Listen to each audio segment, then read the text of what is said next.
Ayan, ayan guys. Nandito na sa Baler si Boss Jo. Ayan oh.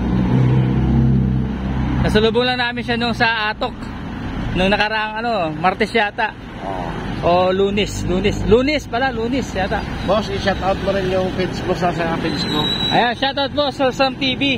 Ayan, nagchambahan natin lagi yung mga looper dito sa Baler, Aurora. Na nai-interview natin last si Sir Ferdinand yung naglalakad. Nasa na ngayon Camarines. Ayan, sir. So galing kayo sa Quirino Province. Umikot na kami ng umikot kasi Luzon Loop. Pero Philippine Loop kami. Philippine Loop. Pero ngayon po, bago kayo nag-Aurora, Quirino. Dito kayo galing sa Apari, Quirino. Tapos ngayon po, sa Lubong tayo, diretso kaming Bigan. Nagbigan po kayo noon.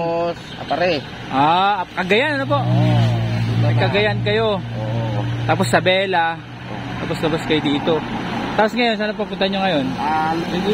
Laguna na. Destination ito Hindi na kayo magsusubik. Tapos na. Pababa na pala kayo ng south. Ayan, ingat kayo sir. Pamindanao na ulit kami, Pamindanao. Doon po kayo galing di ba? Ingat po. God bless. Pakipalo nyo mga boss, yung page ni Sir Sam. Tapos sa akin din, Boss Jo Motovlog. Si Boss Jo, ayan Tayo po yung naglulop na PWD.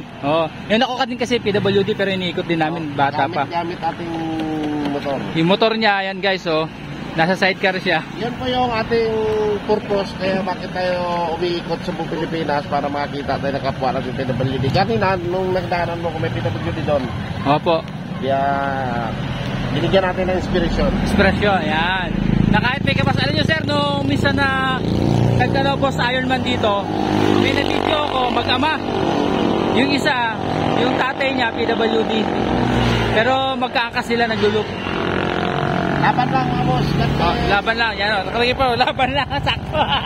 Sakto. Embrace the challenge. Sakto, laban lang si Boss Jo, laban lang. Ika naman, embrace the challenge. Embrace the challenge, sabi ni Boss Jo, ayan. So ingat na sir, ingat. Nice meeting you sir. Nasalubong na namin kayo isang araw. Yan. I-share mo ako Sige po, share ko po. Tatag po kayo. Sige po, ingat po. Sige po, ingat sir. Ayan guys, Philippine Looper yan. Naka-gaya ng style nila.